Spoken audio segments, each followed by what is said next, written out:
this computer. Okay. All right, I think we're live here. Okay, so welcome everybody. Thanks for joining. This is the third meeting of the Dallten Collective. And in this meeting today, I'm gonna show you guys some things that I've been working on around multisig ownership of Urbit stars. It can be also abstracted to any other point, either galaxies or ships, or like planets as well.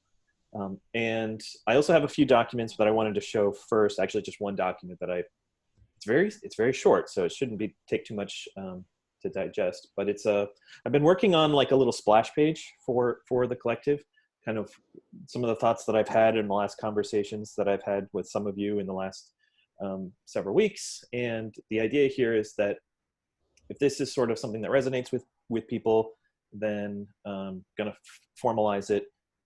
Then I purchased the domain dallten.org, which is where I'll host the Dallten star, and then it can host its own little website, so it'll have this little like splash page. And if anybody's familiar with Minderfolden, his I think it's minderfolden.com, yeah, and his ship is hosting that little splash page, which is just the invitation to his his party chat, which if you're not in part of the Minderfolden chat, you should be.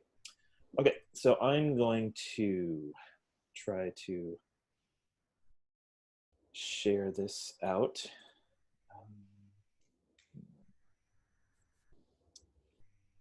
Share. Okay. All right, so if everybody can see that, yay, great. All right, so this is the sigil for Dallten. This is the address in Urbit for which we are currently using to just do chat. And what is Urbit in the simplest, or what is the Dallten Collective in the most simplest form? It's a sovereign collective. That is it's still a vague term, but what it implies is that this group is in charge of its own destiny. It is for profit, and it is focused on its members. It is less focused on what those members do, but probably will have some sort of specialty, is what I'm guessing. So we are devoted to the individual success of every member, such that each member can support and help encourage the success of others. The idea here is that by joining the collective, you'll receive help from the rest of the other members in order to succeed. This could be a little bit squishy in what that exactly means, but it generally means financially, or because it's just for profit.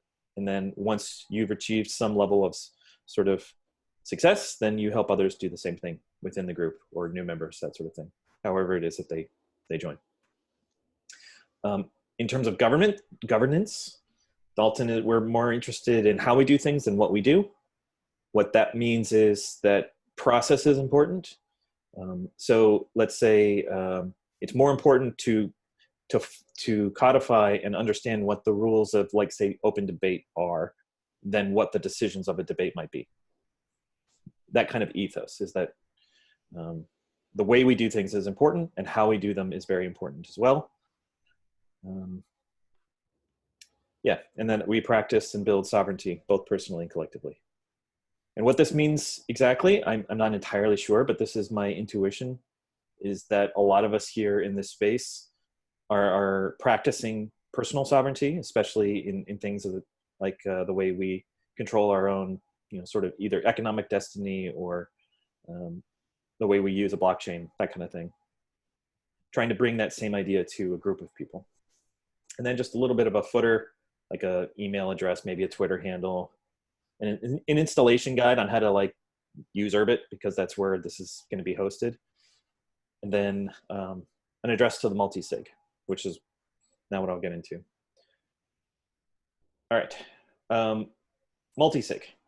This is Gnosis Safe, which is sort of one of the industry standards for multisig on Ethereum. There's also a previous version of Gnosis, which was not called Safe, but that I used a lot. So I'm not as familiar with Gnosis Safe, but Gnosis Safe has had more attention given to the smart contracts themselves. This has been formally verified, which is an important sort of milestone in any sort of process for developing smart contracts.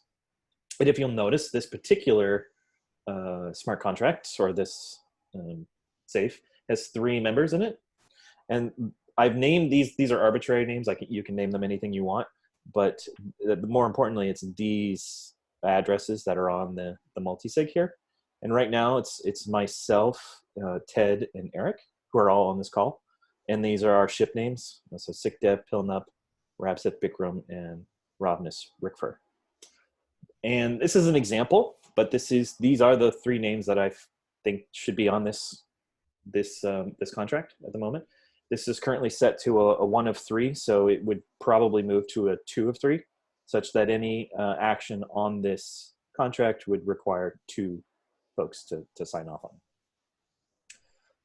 You can see like just list of transactions. This is me getting the thing setting up the contract in Etherember, and then yeah, just like a little address book. And this safe can call any other smart contract on Ethereum with any arbitrary byte data, which in this case we would be calling into Azimuth if it needed to do anything with the Dallten star, if the Dallten star is set, if the ownership is set to this address here.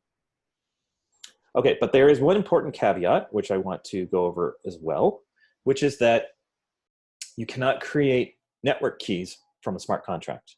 A smart contract doesn't have private keys. And we definitely went around and around on this, but there's a pretty straightforward little something that you can do, okay, for managing keys manually. So there's a few. I'm going to publish this document as well, maybe clean it up a bit. But what I did here is just I went through and I checked out the code from Bridge, which is the wallet manager, for Urbit right now, and there are a couple key files in there, like actually literally called keys, that you can use to create network keys manually. Now, you could just use Bridge to do this, but before you can enter in any functionality into Bridge, you have to like authenticate to some, meaning you have to have your the owner key pair in order to get into Bridge, right? This, you don't need any sort of authentication. You can just create keys. And you can do this in a lot of different ways, but this was just the easiest way. So how does this work? Yeah. Yeah. Or like it makes a networking key, but how does it put it onto the chain, I guess is my question. Yeah, I'll get there. Okay. So just so some dependencies, the Node.js version 13 is what I was using. I also have npm installed. I've cloned the Bridge repository, go into it, build it to get all the files sort of built up. And then this is just because the import syntax in these files here, I use this package to parse those. So you can see in here where I've, so I got like this is just a dummy seed, right? Like, but normally what the seed would be a 256-bit number coming from a mnemonic key thing that everybody should be familiar with. Whatever the point number is, and then a revision number. This is the same as like your life number. So if you've revised your keys before, then this number will change. And then what that will spit out is a key pair, an authorization key and a crypto key. And you take those, the public keys that come out from this object here, and then you actually stick them into Azimuth. And to do that, so this is an easy way to call into Azimuth. This is on Etherscan, and this is the Azimuth smart contract. Actually, it might be the Ecliptic, but this is the function that we're interested in, the configure keys. So in this case, you would connect the current owner of this of the point, and if this is a multisig, then you have to create the bytecode for this function, right? You can use MetaMask to interact with this right now, but if it's a multisig, you just have to compose the bytecode. But you've got the point, the 2 encryption keys, the public keys for those, the suite version, which is always for right now, I think 1, and then whether or not this is a breach. So this is, if it's just a key change, this would be 0, and if it's not a key change, then it's a 1, and it will actually breach, and you've got to delete the peer file and do it again. And that will publish the keys, and then coming back to this here, the compile keys right there, that will give you the actual key file that you need in order to, so when you when you boot the ship, that's the key you need in order to rekey it. And I've gone through this process and it works. I used a test ship that I've been playing with and was able to sort of manually set these keys. So Ted, to your question there, I literally just used this right here, and this is from the time that I did it. It also takes a little while to propagate. So I know that Zod right now is looking at something like 130 blocks, which is about a half an hour before keys can sort of fully propagate. But for the most part, it was pretty straightforward. And now what happens with this key is important, because this key allows you to boot the ship, create new chat channels and anything else you might need to do inside, but it has no other authority. It cannot change anything about the ownership itself. So it's completely separated from the multisig or the ownership key, for that matter. And that's kind of what I was looking for with management here, is that the key, there would be a key to boot the ship, but that'd be delegated to one person. So whoever holds that key has the right to do that, but then the multisig can reject that authority at any time. Okay? So that's kind of the rough presentation. Any questions? Is that delegation mechanism, is that something you built also, where like the multisig will say, okay, you get to make the keys, and then say, no, I want to revoke that, you're no longer allowed to do it? Or is that sort of a hypothetical feature that we'd like to build at some point? The keys, like what keys actually get created, you mean, to boot the ship? No, you're talking about the authority to create boot keys, and how the multisig has control over delegating that authority to some presumably Ethereum address, I guess. Yeah. So, but I was wondering if that mechanism, you said that that's the way it should work, at least. I'm wondering if that's the way it works now, or if that's that just sort of something where we'd like to build in that kind of control, and we could, but we haven't yet. Oh, you mean like with Bridge? Maybe it works through Bridge, maybe it doesn't. I don't know how it would work. Yeah, but, so I think we should have a read-only version of Bridge. So this is, it would you could put in some sort of owner address, any address, and then it would either give you some read-only access to things or give you some functionality. Because like, well, I was asking about setting the permissions. Like, do we actually, is there a way for the multisig to set the permissions and say, like, okay, this address gets to set the key? Like, do we have? I think that's the. It's one of the proxies, right? Maybe not the what's management proxy, I think, can do that. Oh yeah, okay. So it's actually just that the multisig sets the management proxy address. So basically, signs an Ethereum transaction to set its own management proxy address, and then that management proxy is like one of the people who's in the. I guess it doesn't have to be somebody who's in the multisig. It could be anybody. No. Right. Well, you can do it that way, but then they're going to have additional privileges that come with ownership or management. Whatever the management proxy can do, that person can do. Under this scheme, we can create a key outside of Ethereum, and the only thing that key can do is boot the ship. It can't do anything else associated with like the management. Okay, but now I'm confused. So is and forgive me if I'm just like derailing this conversation. No. This is great. So when I'm trying to sort of visualize the ownership here. It's like there's a multisig that owns like the point, right? The Azimuth address. Right. Then like the contract has a facility so that that master address can set proxies for various functions, right? So you can set a management proxy for setting networking keys. Maybe you can do a couple other things. And you can set a couple other proxies for like spawning other ships and stuff like that. Right.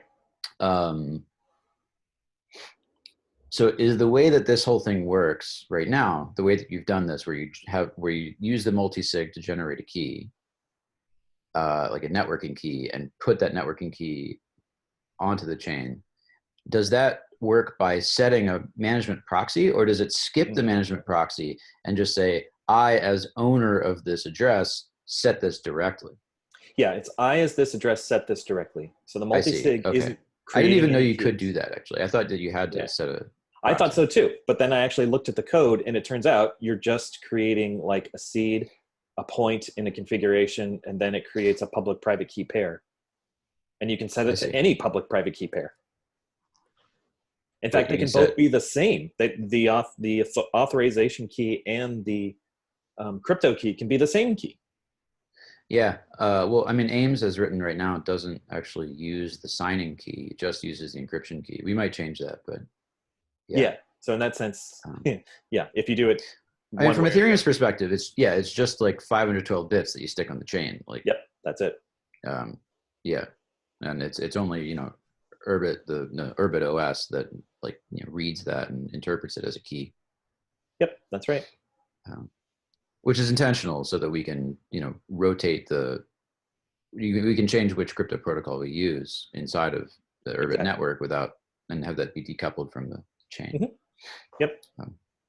Well, that's basically what this in keys.js file does.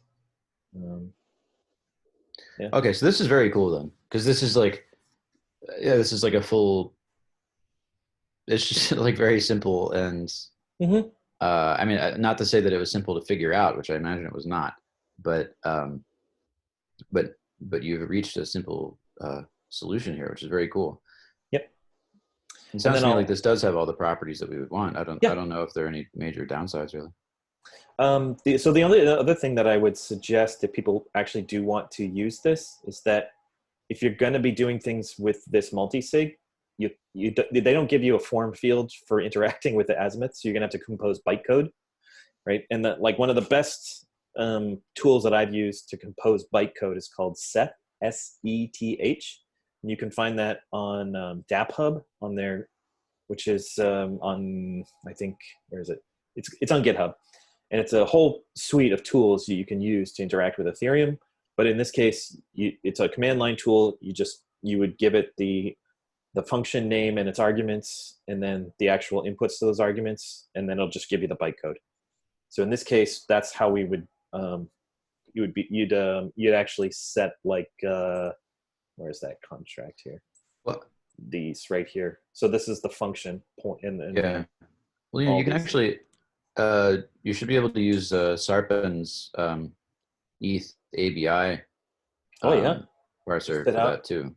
Yeah, because it's got some helper functions that let you just, you know, once you just give it the ABI as JSON, and then you can you know, give it a string of like, here's the, you know, the function that I want to call on, like, you know, it's like change owner parentheses like some address and whatever. Yeah, and it'll generate the bytecode for you. Yeah. Cool. Yeah. My plan is to like have it like racked up to be very sort of like web like sort of like in the paradigm that Ethereum developers are used to, with like using like JS or Web3 or whatever to generate like methods. Those are going to be like hard types from the ABI, so it'd be like rather straightforward. But anyway, yeah, cool. And then one other thing from experience, when I was doing this with MakerDAO, what we would do is we'd usually post how we created the bytecode, whatever tool we used, and then because it's a lot easier to see the inputs to those things, and then it would spit out the bytecode, and then you would sort of, as a multisig member, check that that is actually correct, and you know, then you push your approval button. So there was this idea that often mistakes do happen, and please do check the bytecode to make sure it's right, because we wouldn't want to be sending, you know, ether around when we should have been doing something with Azimuth points or something like that. And that actually did happen more often than you might expect. How is the seed generated? You're saying it's arbitrary, but I don't really understand that part. What was the seed? Oh, yeah. Oh, right. Okay. Well, let's go back and I can kind of walk you through this a bit more. So right here, the seed, that's just random hex code. Well, it's not random at all. It's just some hex code that I put there. Typically what that seed would be, like if you were actually using Azimuth to create one of these network keys, is that it would give you a mnemonic of 24 words, I think. And the way the standard works, I think it's a BIP 39, is that it can convert those words into a 256-bit like number, which is, but it doesn't have to be 256 bits. That's just a good amount of entropy in order that, nobody's going to just guess this. This is a very bad private key, right? Like this is like 1, 2, 3, 4. Don't use that as your private key. This was just to see if it would work. Because if you actually follow these instructions, with Node and Node.js, that is, on your own computer, we're just playing around. But normally what you should do is have a full, like a good amount of entropy in there in order to create a public private key. I mean, it could be a brain wallet, but I would suggest real, like mnemonic. Just have the computer do that for you too. And you can do that if you want to with this key generation package right here from the Urbit key generation. It'll give you a legit seed as well, which is probably what we should do when we're ready to do this. Got it.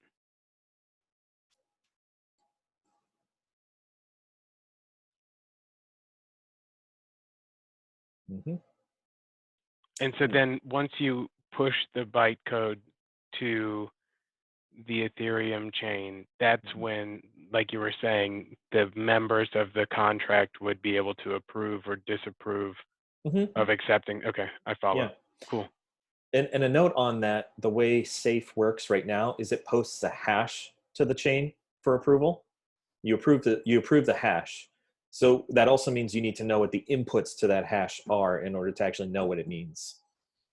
And I think there's some help with the user interface, like it'll actually sort of tell you what it's doing.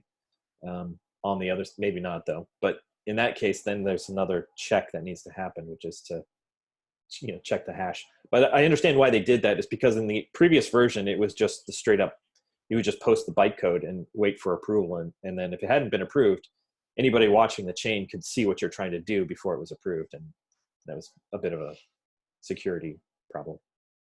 But you could regenerate that hash by faking the transaction or, faking the bytecode and then, okay, cool. Yeah, if you have all the inputs, then you'll know what the hash is. Right, cool. Which is, what we would do in private on Urbit, like while we're, getting all this stuff. Because that's what we'd use to message each other is Urbit.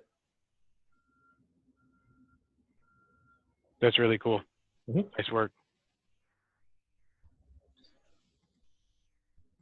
Maybe stepping back, does anybody have any questions about the document that I put forward as like an idea for what the collective is?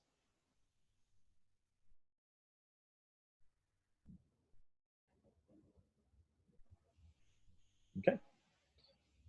All right. This is also going to be a living document, meaning I expect it to change. Maybe not the final either. These are just sort of the intuitions that I got for starting this thing. As best I can articulate them for now. And then, we'll see how it evolves. But the idea here is to do something economic, meaning, for profit, such that everybody is benefiting. And you're responsible for helping other people benefit to the point when you're at a place where you can do that. And that's really what it's for and what it's supposed to do. I actually do have a question. Has this document been published anywhere? Nope, it has Okay. not. Just checking. Yeah, so maybe you missed that first part, but the idea here would be to publish this on Dallten.org as a very basic little splash page. And after, the steps ahead of that, meaning I have to get Dallten on its own, probably, I don't know if it's going to have its own box, but it'll have something with its own IP address so that we can do that. Right now, it's not in a place where I could do that.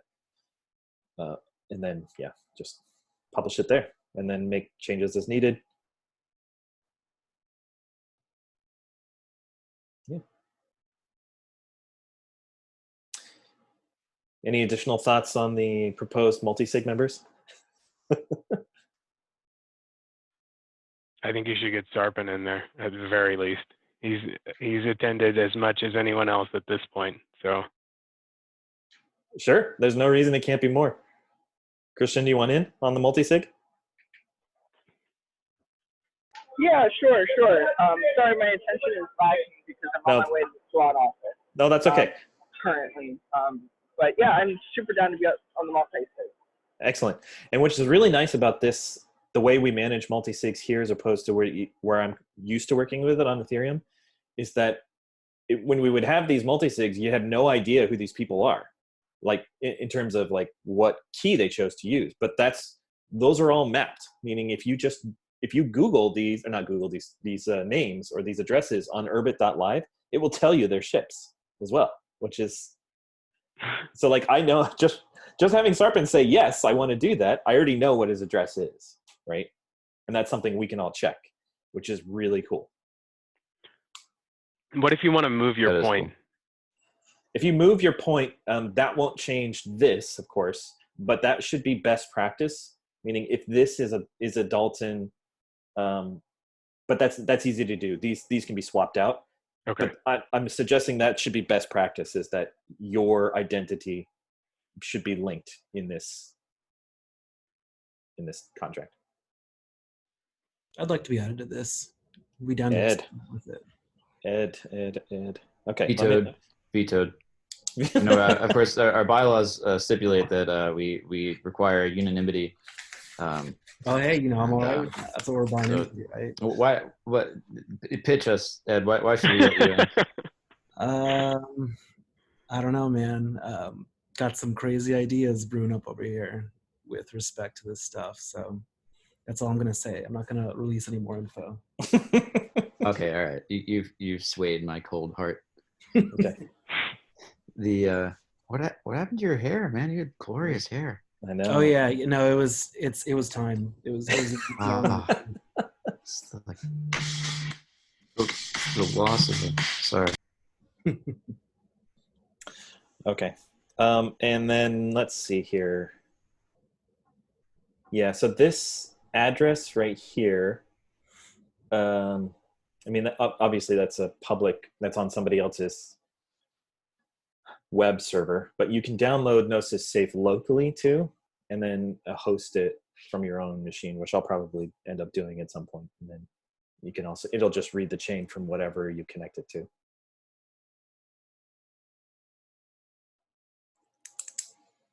Cool. Yeah. And then, oh wait, that's wrong computer. Okay. While we're here though, you can see kind of what these look like. It'll give in these right now, it's currently set to, it only needs one. So this is the only person that confirmed it. If any rejected, that kind of thing. And these are going to be like to adding and removing members, that sort of thing. The contract itself also it has like a nonce on its own, like these proposal IDs, which is how you can sort of identify which proposals are. One thing I would absolutely love, but doesn't exist, is annotations of these things. Like, there's no place to put like what this is. I mean, other than the function call, like why you did this, that sort of thing. And so what ends up happening is you create a spreadsheet to keep track of everything for why you did it. So some internal tools might be interesting, like, because you could totally host this front end from your own Urbit and add additional features that Gnosis Safe doesn't currently offer, which I think definitely should happen. Wait, so you think that Sail could host the Gnosis Safe? When you say host it from your own Urbit, how exactly do you mean that? A front end. Like right now, this is a front end to a smart contract. Okay. Urbit's great at that. Okay. Cool. Yeah. Or it should be anyway. Okay, that's all I had for this particular meeting. So the action items that I have, we're going to add 2 to the multisig. Currently, it'll still be just 1 of 1. Won't change that for now. But then also, I'll get this document published as soon as I can. And we'll continue sort of this process of bootstrapping this organization. Do you think it would be a good idea to include or at least a link to the instructions on how you're doing the multi-sig ownership from this page? So you can say, if you wanted to do something like this with your own point, here's what we're doing, or would it be? Yeah, I kind of have had that idea. So I do want to publish the multisig here, meaning like probably just the address of the multisig or a link. Yeah, probably a link would be better. At some point though, yeah, well, I do want to publish this, like That's how what I I've done mean. this, but Yeah. I'll probably, this is not necessarily, this isn't specific to Dallten. So Okay. how I get this out to the world, to the rest of the community, I'm not exactly sure, but maybe this might be a good write-up just in general for some of the internal, or not the internal, but like just the website, the urbit.org website, you know? So I might get it to that point where it's just a how-to guide. Cool. Yeah.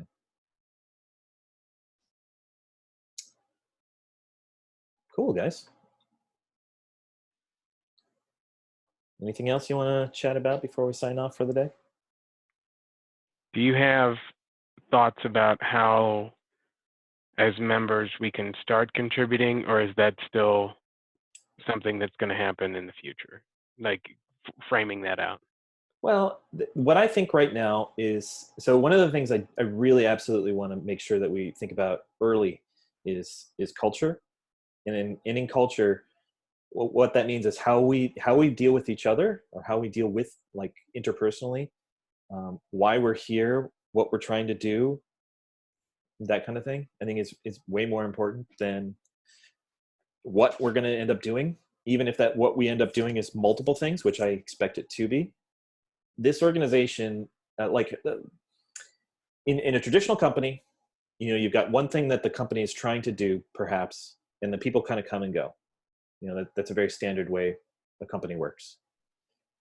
And this is sort of like the opposite, in the sense of the people here should be fairly stable, and then the things that they do should sort of change. Now, in a company, they sometimes change what they're trying to do, and, you know, that's called like a pivot or whatever. So there's definitely going to be people that are going to be coming and going from this collective, but it's more about the people than the what we do. But what we're trying to do is help each of us achieve our goals of, for lack of a better word, sovereignty, which is to say, it's not just me having the authority to do what I want. It's actually not that at all.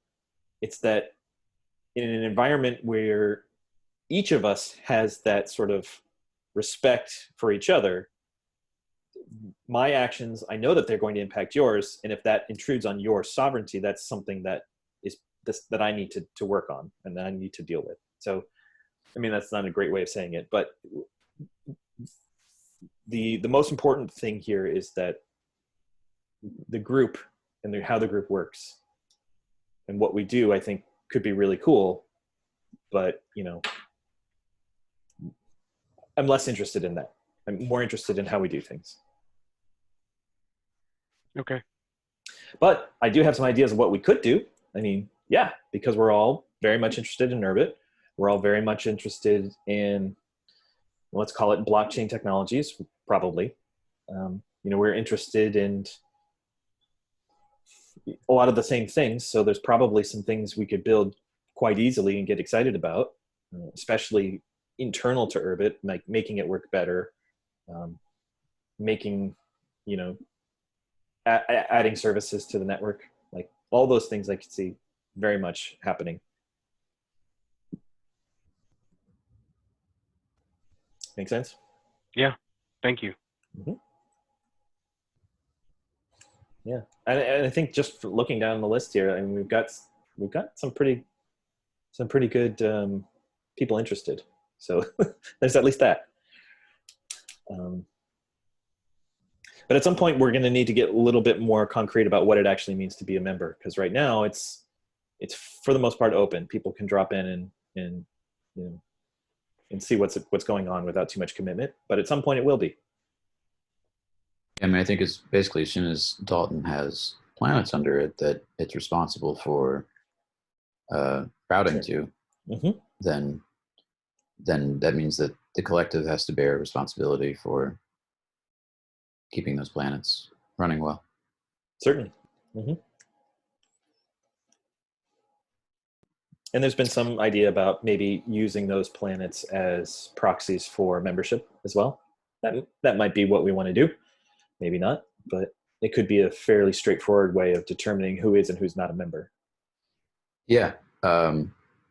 It might align the sort of collective responsibilities well. Also, I'm not sure. I think it's kind of like you know, does your landlord live in the house? Mm-hmm. It's kind of that question, I think. The there's which would suggest that for this that yeah, you actually do that. It's like a co-op, basically. Yeah. What was the other thing I was thinking? Somebody on Urbit started writing an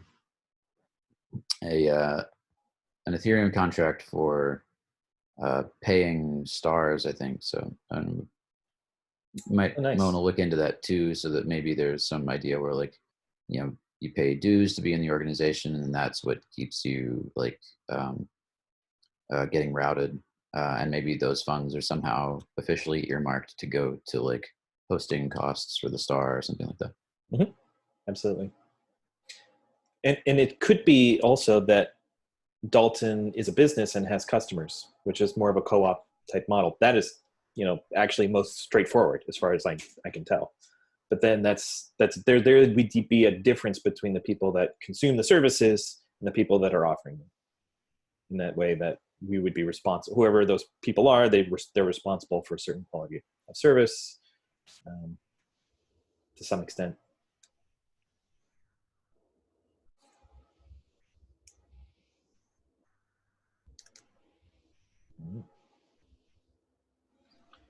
All right, guys. Well, I think it's been a good conversation. So I'll get this stuff posted, and then yeah, anything else, just Dallten Collective, and I'm going to keep these meetings, I think, every 2 weeks, probably still on Tuesdays, roughly around this time, but you'll see the announcements in Urbit, and that's where I'll be posting them. And I'll go ahead and post this up to YouTube too, like I did with the other one, for other folks to take a look if they weren't able to join. But yeah, and then we'll move, make some steps on the multisig as well. Right on. Cool. Sounds good. All right. Take care. Bye.